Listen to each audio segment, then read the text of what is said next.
नमस्ते बच्चों, सेठ विद्या मंदिर English high school and junior college में आपका स्वागत है। मैं शिल्पा उपाध्याय, विषय हिंदी, कक्षा 12वीं। तो आइए बच्चों, अब हम पाठ को आगे पढ़कर उसकी जानकारी ले लेते हैं। पाठ 2, निराला भाई। तो आइए बच्चों, अब हम पाठ को आगे पढ़ लेते हैं। अपनी प्रतिकूल परिस्थितियों से उन्होंने कभी ऐसी हार नहीं मानी जिसे सह्य बनाने के लिए हम समझौता करते हैं। स्वभाव से उन्हें यह निश्चल वीरता मिली है जो अपने बचाव के प्रयत्न को भी कायरता की संज्ञा देती है। उनकी राजनैतिक कुशलता नहीं, वह तो साहित्य की एक निष्ठता का पर्याय है। यहाँ पर बच्चों सूर्यकांत त्रिपाठी निराला जी के लिए कहा गया है कि वे राजनीति नहीं करते हैं, वे सिर्फ साहित्य की सेवा करते हैं और साहित्य के प्रति एकनिष्ठ रहते हैं। छल के व्यूह में छिपकर लक्ष्य तक पहुँचने को साहित्य लक्ष्य प्राप्ति नहीं मानता।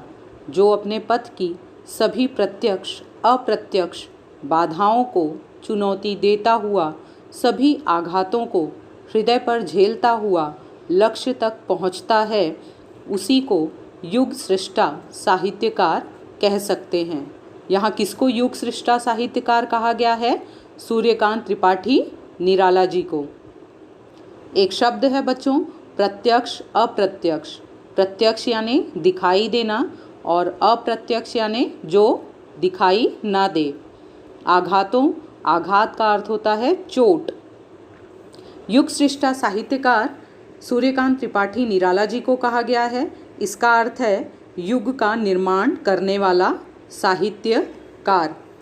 निराला जी ऐसे ही विद्रोही साहित्यकार हैं जिन अनुभवों के दंशन का विष साधारण मनुष्य की आत्मा को मूर्छित करके उसके सारे जीवन को विषाक्त बना देता है। उसी से उन्होंने सतत जागरूकता और मानवता का अमृत प्राप्त किया है। अब यहाँ पर विषाक्त शब्द आया है। विषाक्त का अर्थ होता है जहरीला। उनके जीवन पर संघर्ष के जो आघात हैं, वे उनकी हार के नहीं, शक्ति के प्रमाण पत्र हैं। उनकी कठोर श्रम, गंभीर दर्शन और सजग कला की त्रिवेणी न अछोर मरु में सूखती है, न अकूल समुद्र में अस्तित्व खोती है। यहाँ अछोर मरु शब्द है बच्चों। मरु का अर्थ होता है पहाड़ और अछोर का अर्थ है जिसका कोई ओर या छोर ना हो। अकूल समुद्र, अकूल समुद्र का अर्थ है जिसका कोई किनारा ना हो। वहाँ पर वह अपने अस्तित्व को नहीं खोती है।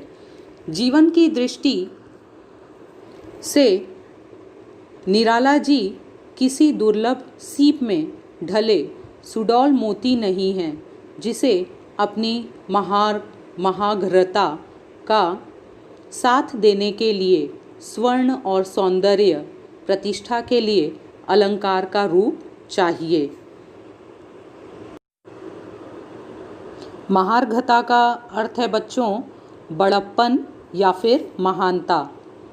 वे तो अनगढ़ पारस के भारी शिलाखंड हैं। वह जहाँ है वहाँ उसका स्पर्श सुलभ है। शिलाखंड का अर्थ है बच्चों पत्थर। यदि स्पर्श करने वाले में मानवता के लौह परमाणु हैं तो किसी और से भी स्पर्श करने पर वह स्वर्ण बन जाएगा। पारस की अमूल्यता दूसरों का मूल्य बढ़ाने में है। उसके मूल्य में ना कोई कुछ जोड़ सकता है ना घटा सकता है। यहाँ कहा गया है बच्चों कि त्रिपाठी जी ऐसे पारस के पत्थर हैं जिसे गढ़ा नहीं गया है। वह जहाँ भी रहते हैं अपना प्रभाव डालते ही हैं। आज हम दंभ और स्पर्धा, अज्ञान और भ्रांति की ऐसी कुहेलिका में चल रहे हैं जिसमें स्वयं को पहचानना तक कठिन है। कुहेलिका का अर्थ है बच्चों कोहरा या फिर अंधकार। सहयात्रियों को यथार्थता में जानने का प्रश्न नहीं उठता। यथार्थता, सच्चाई। पर आने वाले युग इस कलाकार की एकाकी यात्रा का मूल्य आंक सकेंगे, जिसमें अपने पैरों की चाप तक आंधी में खो जाती है। निराला जी के साहित्य की शास्त्रीय विवेचना तो आगामी युगों के लिए सुकर रहेगी, पर उस विवेचना के लिए जीवन की जिस पृष्ठभूमि की आवश्यकता होती है, उसे तो उनके समकालीन ही दे सकते हैं। साहित्य के नवीन युग पथ पर निराला जी की अंक संस्कृति गहरी और स्पष्ट, उज्ज्वल और लक्ष्यनिष्ठ रहेगी। संस्कृति, संसार। इस मार्ग के हर फूल पर उनके चरण का चिन्ह और हर शूल पर उनके रक्त का रंग है। इसका अर्थ है बच्चों, चाहे फूल हो चाहे कांटे हो, सब पर उनका प्रभाव दिखाई देता है। चाहे वह उनके चरण पैरों के निशान के रूप में दिखाई दे रहा हो, चाहे उनके खून के निशान के रूप में दिखाई दे रहा हो, सब पर उनकी छाप दिखाई देती है। तो इस प्रकार बच्चों, हमने इस पाठ से यह जाना कि निराला जी गरीबी में जीवन यापन करने के बावजूद भी दूसरों की आर्थिक सहायता करने से कभी पीछे नहीं हटे। उन्होंने परिवार के सदस्यों के वियोग की व्यथा को सहा और उसे अपने काव्य में उतारा। आतिथ्य करने में उनका अपनापन देखते ही बनता था। अपने समय के रचनाकारों के प्रति उनकी चिंता उनकी संवेदनशीलता को रेखांकित करती है। उनका व्यक्तित्व लोहे के समान दृढ़ था, तो हृदय भाव तरलता से ओतप्रोत था। वे मानवता के पुजारी थे। तो बच्चों, यह संस्मरण निराला भाई संस्मरण संग्रह से लिया गया है। आगे अब हम पाठ के शब्दार्थ को जान लेते हैं। तो आइए बच्चों, अब हम पाठ में आए शब्दार्थ को पढ़ लेते हैं। भुक्खड़, जिसके पास कुछ ना हो, कंगाल। दूसरा, ऑर्डरदानी, अत्यंत उदारतापूर्वक दान करने वाला। अक्षुण, अखंडित। लौहसार, लोहे का कटघरा। अछोर, ओर छोर रहित, असीम। महार्घ, बहुमूल्य। कुहेलिका, कोहरा या धुंध। नापित, नाई, मधुकरी, भोजन की भिक्षा। डील डॉल, कदकाठी। कोपल, नई पत्ती, अकूल, बिना किनारे वाला। अनगढ़, जिसे व्यवस्थित गढ़ा न गया हो। संस्कृति, संसार या फिर सृष्टि। अब बच्चों, हम पाठ के स्वाध्याय प्रश्नोत्तर को पढ़ लेते हैं और उसके उत्तर को जान लेते हैं। आकलन। प्रश्न पहला, लेखिका के पास रखे 300 रुपये इस प्रकार समाप्त हो गए। यहाँ बच्चों, आपको वो 4 मुद्दे लिखने हैं जो लेखिका के पास 300 रुपये किस किस प्रकार से समाप्त हुए। पहला है, 50 रुपये किसी विद्यार्थी के परीक्षा शुल्क के जमा कराए गए। परीक्षा शुल्क का अर्थ होता है जो एग्ज़ाम फीस होती है। दूसरा, 60 रुपये किसी साहित्यिक मित्र को दिए गए। तीसरा, 40 रुपये लखनऊ के किसी तांगे वाले की माँ को मनी ऑर्डर किए गए। चौथा, 100 रुपये किसी दिवंगत मित्र की भतीजी की विवाह के लिए दिए गए। दूसरा प्रश्न है बच्चों, अतिथि की सुविधा हेतु निराला जी ये चीज़ें ले आए। कौन कौन सी चीज़ें वो अतिथि की सुविधा के लिए लाए थे। पहला है नया घड़ा, दूसरा गंगाजल, तीसरा है धोती और चौथा है चादर। आगे प्रश्न है शब्द संपदा। शब्द संपदा निम्न शब्दों के समानार्थी शब्द लिखिए। पहला है प्रहरी। प्रहरी का समानार्थी शब्द पहरेदार, अतिथि, मेहमान, प्रयास, कोशिश, स्मृति, याद।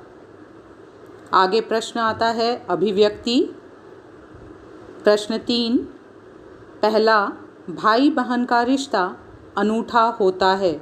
इस विषय पर अपना मत लिखिए। इस प्रश्न का उत्तर बच्चों आपको अपने विचार से स्वयं लिखना है। इस प्रश्न के उत्तर को आप खुद लिखिए अपने नोटबुक में।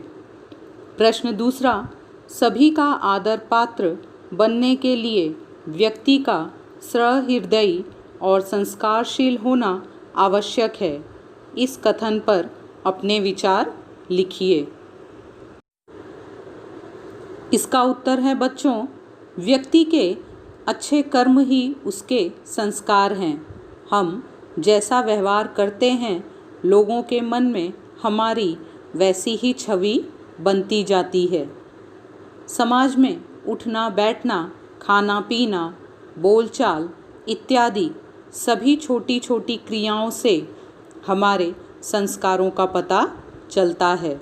यदि कोई व्यक्ति सबके साथ मिलजुल कर रहता है, मधुर वाणी बोलता है, सभी का आदर करता है, दूसरों के दुख में दुखी और सुख में सुखी होता है, तो इससे स्पष्ट होता है कि उस व्यक्ति के संस्कार अच्छे हैं, वह सहृदयी व्यक्ति है। आगे पाठ पर आधारित लघुत्तरी प्रश्न। चौथा, निराला जी की चारित्रिक विशेषताएं लिखिए। इस प्रश्न का उत्तर भी बच्चों आपको लिखना है। इस प्रश्न के उत्तर में निराला जी के आचरण, उनके स्वभाव तथा उनका व्यवहार कैसा है, इसके बारे में आपको बताना है। उनकी चारित्रिक विशेषताएं लिखनी है। प्रश्न दूसरा, निराला जी का आतिथ्य भाव स्पष्ट कीजिए। उत्तर है, निराला जी आर्थिक रूप से कमज़ोर होने के बाद भी घर आए अतिथि के आतिथ्य के लिए सतर्क प्रहरी बन जाते थे। एक बार अतिथि की सुविधा के लिए वे नया घड़ा खरीदकर उसमें गंगा जल भर लाए थे। धोती, चादर, जो कुछ घर में मिल सका, सब कुछ तख्त पर बिछाकर उन्हें प्रतिष्ठित किया था। उनके घर जब भी अतिथि भोजन करने आ जाते थे, तब उनकी दृष्टि में बालकों जैसा विस्मय झलक आता था।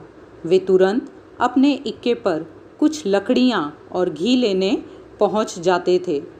वे अपने अतिथि देवता के लिए भोजन बनाने से लेकर जूठे बर्तन मांजने तक का काम खुशी खुशी स्वयं करते थे। आतिथ्य की दृष्टि से निराला में देश के ग्रामीण किसान की तरह पुरातन संस्कार ही देखने को मिलते हैं। अगला प्रश्न है बच्चों, साहित्य संबंधी सामान्य ज्ञान। पांचवा, निराला जी का मूल नाम। उत्तर है सूर्यकांत त्रिपाठी निराला। हिंदी के कुछ आलोचकों द्वारा महादेवी वर्मा को दी गई उपाधि। तो कौन सी उपाधि है? आधुनिक मीरा। तो बच्चों, मुझे विश्वास है कि आपको पाठ 2 निराला भाई समझ में आ गया होगा। तो आप इस पाठ को पढ़कर स्वाध्याय से संबंधित प्रश्न उत्तर को अपने नोटबुक में लिखकर उसका अभ्यास करेंगे। धन्यवाद।